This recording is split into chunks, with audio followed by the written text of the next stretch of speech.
একটা ধারণাপত্রের সঙ্গে মানে ফোল্ডারের ভিতরে ফোল্ডারের মতন আরেকটা ধারণাপত্র পাওয়া গেল একটু আগে।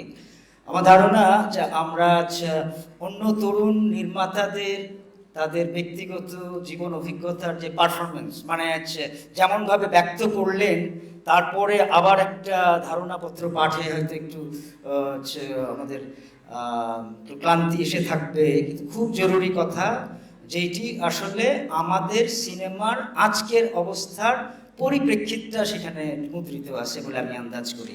তো এটা লেখনী আকারে পাওয়া গেলে আমাদের জন্য আরো সহজ হবে। কিন্তু আমি কামারকে অনেক ধন্যবাদ যে এরকম মানে খুব কম সময়ে একটি কাণ্ড করলাম। কালকে আমি রাতের বেলা আজকে সকালবেলা একটা নোট পাই, সেখান থেকে আমি নিজে কিছু নোট নিই। সেটি আসলে কামারের লেখনীটাকে অ্যাসার্ট করা বা আরো মানে বা প্রতি তুলনা করা বা নতুন কোনো ধারণা না, আমি আমার নিজের বোঝাপড়া থেকে কিছু কিছু জিনিস শেয়ার করবো। প্রথমত হচ্ছে এখানে যখন কালচারাল পলিটিক্স উসিলা সিনেমা এটা নিয়ে কথা হচ্ছিল, এটি শোনার পরে আমি একটু ঘাবড়ে গেলাম। কালচারাল পলিটিক্স তো বিশাল পরিসর, এইটুকুন সময়ের মধ্যে কি করে আলোচনা হবে। কিন্তু যাই হোক, এখানে ব্যক্তিগত অভিজ্ঞতার মধ্য দিয়ে আমরা একটুখানি মোটামুটিভাবে আমরা কেমন অবস্থায় আছি, আমাদের রাজনীতিটা কি, আমাদের সংস্কৃতির রাজনীতি কি। আচ্ছা, এবার আমি একটু নিজের কথা বলি। আমি শর্মিন্দা। প্রথমত হচ্ছে এমনকি যে কারণে এখানে আসতেও না চাওয়ার একটা গল্প ছিল, এই যে অনুদান পাপি এবং শুধু নই, আমি মেডেল পাপিও। তার চেয়েও বড় পাপ যেটা আমি করতে চাই, মৌকে আমি ঝুমায়রাকে বলছিলাম আজকে আমি নতুনদের কথাই শুনতে আসবো, কারণ আমার মতন আমি এখানে মনে হয় হচ্ছে বয়সে বড়, এই লাইনে আমি কখনো বসি নাই। সুন্দরভাবে বললেন সেট চেঞ্জ হওয়া, কিন্তু এই লাইনে যারা বসছিলেন তাদের সঙ্গে আমরা কোনোদিন স্পষ্ট করে বলবার সাহস পাই নাই। এইটি মানে তার কোনো যুক্তি তর্কে সামিল হব তেমন সাহস আমরা পাই নাই। কিন্তু আমার পরের প্রবংশ মানে পরের প্রজন্ম তো বটে, আন্দাজ করি এরপরের প্রজন্ম আমাদের এগুলোকে শুধু প্রশ্ন করা না, নস্যাৎ করবার জন্যই হাজির থাকবেন, সেটা আমি বিশ্বাস করি। কিন্তু আমি প্রথমত বলতে চাই, আমি যা লিখে আনলাম তাই একটু পড়ি। আমি সকালবেলা কি কি লিখলাম দেখি। কৃষ্টিকে সংস্কৃতি করে আমরা কৃষি কালচারকে দূরে ঠেলে শিক্ষিত লোকের ড্রয়িং রুমে কিংবা কালচারাল সেন্টারে অথবা গোষ্ঠীগত উদযাপনের দিনক্ষণে সাধারণকে দূরে রেখে অসাধারণ আয়োজনে একমূর্তি করার ব্যারাম আমরা এতক্ষণে জানি। ওরা আন্দাজ করেন আজ বঙ্গবন্ধুর শতবর্ষ, বাংলাদেশের 50 বর্ষ, সেইটির উদযাপন যদি একটি ধরেন বানের তোড়ে ভেসে যাওয়া একটি দেশ, তার মধ্যে নুহের নৌকার মতন বড় একটি নৌকায় কিছু সিলেক্টিভ মানুষ নিয়ে করা হয়, তার ফলাফল কেমন হতে পারে। যাই হোক, আমার এইটি উল্লেখ করার সঙ্গে আরেকটি বিষয় আপনাদের কাছে আমার প্রশ্ন। আপনারা এস এম সুলতানকে জানেন, শিল্পী এস এম সুলতান। তো আপনারা অনেকেই তার ছবি দেখে থাকছেন। আজকে যদি বড় করে ধরেন শিল্পকলার একাডেমির সামনের হোর্ডিং বা চারুকলার সামনের দেয়াল কিংবা রাস্তায় কিংবা কোনো বড় ডিজিটাল ব্যানার বা হোর্ডিংয়ে সুলতানের ছবি যদি আমরা প্রদর্শন করি, আমার বিশ্বাস জীবনে কোনোদিন কোনো এরকম অডিটোরিয়ামে ঢোকেন নাই যে মানুষটি। শিল্প কি অশিল্প কি এগুলো নিয়ে কি যিনি জানেন না, কোনোদিন কোনো এক্সিবিশনে ঢোকেন না, তিনি যদি বাসের অপেক্ষায় থাকেন কিংবা পথচারী হন, সেই মানুষটিও জানবেন এটি আমার ছবি, এটি আমার দেশের ছবি। এইটি থেকে আমরা অনেক দূরে সরে গেছি সংস্কৃতির প্রসঙ্গে। এই সংস্কৃতির যে আভিজাত্যটা তৈরি করা হলো, সেই আভিজাত্যকেই ব্যবহার করে যে কোনো ফ্যাসিস্ট সরকার, এবং সংস্কৃতি কর্মীরা নিজেদের জ্ঞানে অজ্ঞানে, জ্ঞাতে সারে অজ্ঞাত সারে সেই ফ্যাসিস্ট সরকারেরই পুতুল হবেন। যে কারণে সংস্কৃতি বান্ধব সরকার সংস্কৃতিকে আঁচল তলায় এনে তার সর্বনাশটা করে দিতে পারছেন। আমি এটি বলবার কারণ হচ্ছে যাদের সঙ্গে আমি বেড়ে উঠলাম, আবার বললাম যে যাদের কথাকে আমি কখনো হয়তো প্রশ্ন তুলি নাই বলে আজকে আমাকে এখানে দাঁড়িয়ে কথাগুলো বলতে হচ্ছে। তো তাদের কানে ওই কাণ্ডটা পৌঁছাক, সেটা নিয়ে আরেকটু পরে কথা বলি।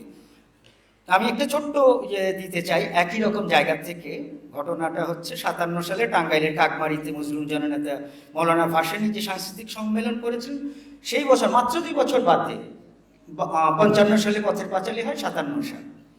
তো ভাসানীর আয়োজনের ব্যস্ততায় ছবিটা দেখতে পারেন নাই, কিন্তু অন্যদের কাছে শুনতে চাইলেন যে ছবিটার বিষয়টা কি, বা উনি জানলেন যে একটা দারিদ্র পীড়িত গ্রামের পরিবার, তারা গ্রাম থেকে শহরের উদ্দেশ্যে রওনা হচ্ছেন, ভূমিচ্যুত হচ্ছেন, এরকম একটি জায়গা।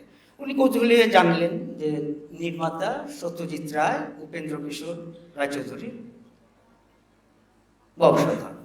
ভাসানী জানালেন তিনি ওই অঞ্চলে গিয়েছেন, ছোট জমিদারির এই শরিকেরা প্রজাপীড়নে তেমন দুর্নাম কামায় নাই। আপনি খেয়াল করেন, প্রথমত হচ্ছে তার কৌতূহল যে এইটি সাধারণের জীবন, গরিব সাধারণের জীবন নিয়ে ছবি। আর যিনি নির্মাতা তিনি উঁচু তলার মানুষ, কিন্তু তিনি প্রজাপীড়নের অংশীদার নন। যাই হোক, এটি ওই আগের সুলতানের কথার সঙ্গে হচ্ছে খুব দূরের কথা নয়। আমি আরেকটি প্রসঙ্গ বলতে চাই। 24-এ জহির রায়হানের খোঁজ পাওয়া গেল। আপনারা জহির রায়হানকে খুব ভালো করে চেনেন। এই 24-এ বিপ্লবীরা ঠিকঠাক মতন করে জহির রায়হান চিনে নিছেন। ওর জাহিনের লেখাতে যে আক্ষেপের গল্পগুলো আছে, সেই আক্ষেপের কথাটা অমূলক তো নয়, স্পষ্ট করে বলা দরকার। আমাদের চলচ্চিত্র চর্চায় এখানে অনেক আমরা ইউনিভার্সিটি পর্যায়ে পড়াশোনার সঙ্গে নিজেরা পড়েছি বা পড়াই। আমি চলচ্চিত্র সংসদের সঙ্গে এবং নির্মাণ কর্মীদের সংগঠনের সঙ্গে জড়িত থেকে কখনো আমরা সত্যজিৎ ঋত্বিক মৃণালের নাম নিব, ইউরোপিয়ান ফিল্ম মেকারদের নাম নিব, কিন্তু উনি তত মেজর ফিল্ম মেকার নন।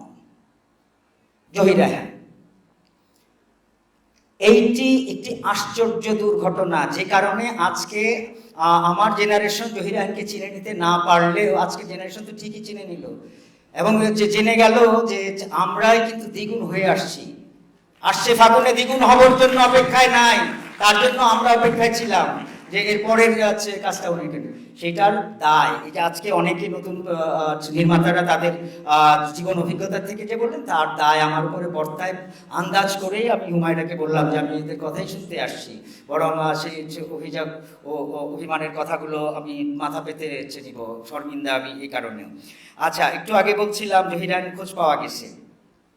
দেখেন, 70-এর সেই জীবন থেকে নেয়া একটি দেশ, একটি সংসার, একটি চাবির গোছা, একটি আন্দোলন, এই তো ছিল তার মূল প্ল্যাকার্ড। তো মানে ছবিটা কিভাবে উনি বিজ্ঞাপিত করে থাকবেন। 69-এর আন্দোলন থেকে 24-এ জহির ফিরে এলেন দ্বিগুণ হয়ে। সময়ের প্রয়োজনে আন্দোলনকারীরা, নতুন সিনেমার গড়ার কারিগররা ঠিকই চিনে নিয়েছেন। 71-এ প্রবাসী সরকারের চলচ্চিত্র দপ্তরের অর্জন মাত্র 18 মিনিটের ফুটেজ। আর জহির রায়হান, আলমগীর কবিররা বাংলাদেশ চলচ্চিত্র শিল্পী ও কুশলী সমিতির উদ্যোগে নির্মিত stop genocide, state is born, liberation fighters, innocent millions নামে 4খানা ছবি বানিয়েছেন।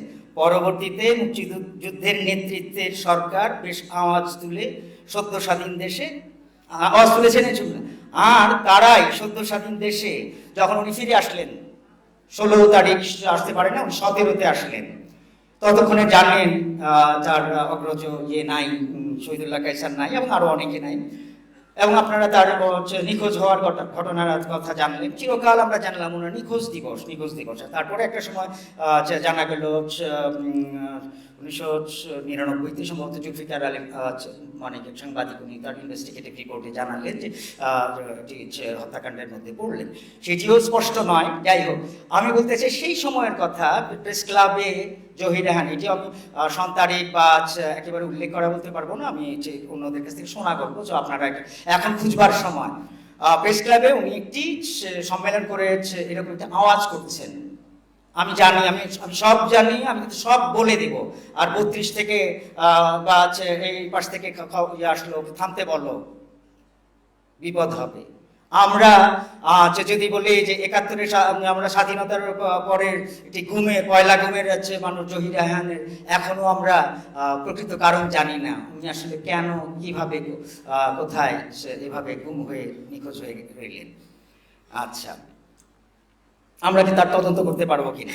আচ্ছা, কালচার যখন ফ্যাসিবাদের দৈরথ, এই বিষয়ে আমি প্রথমেই কবুল করে নিয়ে বললাম, তারপরে আমি যেটুকু লিখলাম সেটি আমি মনে হয় ৫ মিনিট পাবো। 2 মিনিট, আমি 5টা মিনিট একটু রিকোয়েস্ট করি, সম্ভব? ওকে, গ্রেট। আচ্ছা, আমি আর বাড়তি কথা বলবো না, যা লেখা ছিল সেটা পড়ে ফেলি। বিপ্লবের পরে নতুন বাংলাদেশের সবচেয়ে জটিল পরিস্থিতি আছে আমাদের এই culture. High culture, main stream কালচারের রথী মহারথীরা কি ভাবছেন এখন? আগেও কি কোনোদিন ভেবে দেখেছেন সংস্কৃতি বান্ধব সরকারের আঁচল তলায় বসে এক মূর্তি গড়ার কালচার করতে কি সর্বনাশ ঘটেছে দেশে? পায়ের তলার মাটি সরে যাচ্ছে, সেটা টের পাচ্ছেন, আর তা মাটির দোষ হিসেবে বিবরণ করছেন ফ্যাসিস্ট সরকারের দোষর হিসেবে। উন্নয়নের গীত গাইতে গাইতে মুক্তিযুদ্ধের চেতনা নামের চেতনানুসার ইঞ্জেকশন দিয়ে অপর করে দিয়েছেন জনগণকে। দেশের বেশিরভাগ মানুষকে মানুষের ধর্ম পরিচয়কে সংস্কৃতির প্রতিপক্ষ হিসেবে দাঁড় করিয়ে। আচ্ছা, আমি অনেক কথা ছিল সেগুলো না বলি, একটু খালি বলতে চাই। এই ৭১-এর একটি জেনারেশন, আমি ৯০-এর আন্দোলনের কাছে থাকা মানুষ। আমার অল্প কিছুদিনের মধ্যে ঘোর কেটে যায় এই যে আন্দোলন থেকে, যার কারণে হয়তো আর আন্দোলনমুখী জীবন আচরণের মধ্যে থাকা হয় নাই। তখন মনে হলো সিনেমা করাটাই একটি নিজস্ব রাজনীতি। তো ৭১-এর জেনারেশনকে দেখলাম যজাতি পুরুরবার মতন আচরণ করতে আমাদের সাথে। সন্তানের যৌবন হরণ করে তারা টিকে থাকতে চাইলেন। এইটি একটি আশ্চর্য দুর্যোগ বাংলাদেশের সংস্কৃতির বেলায়। আচ্ছা, আপনারা যা অন্যান্যগুলো আবার যেহেতু সীমিত করে দিল সব সম্ভব না। কালচারাল মাস্টারিং আর কালচারাল কন্ট্রাক্টরি, আমরা বলছিলাম ওই যে অনুদান এবং বেসিক্যালি এটি একটি কালচারাল কন্ট্রাক্টরি।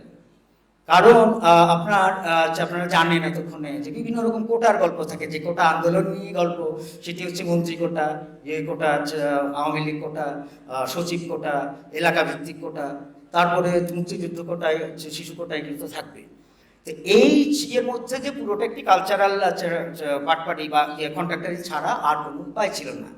এর মাঝখানে নিশ্চয়ই কারো থাকে যে সমস্ত লাইনটা যেন একেবারে চোখে না পড়ে, তার জন্য দুই একটা এদিক সেদিক মানে একটা সেটটার মধ্যে একটা ব্যালেন্স করার একটা জায়গা হয়তো থাকে। আচ্ছা, যাই হোক, আমি আর অনেক কথা না বাড়াই, আমি একটুখানি বলতে চাই এই তারুণ্যের পরে একটি নতুন তারুণ্য, এই তারুণ্য রাস্তায় ছিল। আর যারা শুরু থেকে রাস্তায়, তারা জানেন না সিনেমা করতে আসে নাই, বা সাহিত্য করতে আসেন নাই, ছবি আঁকতে আসেন নাই, তারা বাংলাদেশটা আঁকতে চাইছেন হৃদয়ে, তাই তো? তারা একটা নতুন বাংলাদেশ তৈরি করতে চাইছেন বুকের রক্ত দিয়ে। এখন এই তারুণ্য যতদিন, আমার বিশ্বাস এই তারুণ্য যতদিন পরস্পরের হাত ধরে পথ হাঁটবে, এই তারুণ্য বাংলাদেশকে নতুন পথ দেখাবে। এখন এইখানে আমার সিনেমার বেলায় যে ভাঙা গড়ার এই সময়ে এসে এই তারুণ্য যদি আজকে ধরেন একটা ছোট ছবির একটা উৎসব ঘটে এই মুহূর্তে, সেইখানে দেখা যাবে তারা কোন বাংলাদেশটা গঠন করতে চান। সেই উৎসবের মধ্যে দিয়ে বাংলাদেশের একটি সিনেমা কালচার যে ইন্ডাস্ট্রি, সেইটি তৈরি হওয়ার বিপুল সম্ভাবনা রাখে। আমার ধারণা সেগুলোকে আরও সংঘবদ্ধ বা সংগঠিত করবার জন্য এখানে যারা আছেন তাদেরকে সঙ্গে নিয়ে সেটি সম্ভব।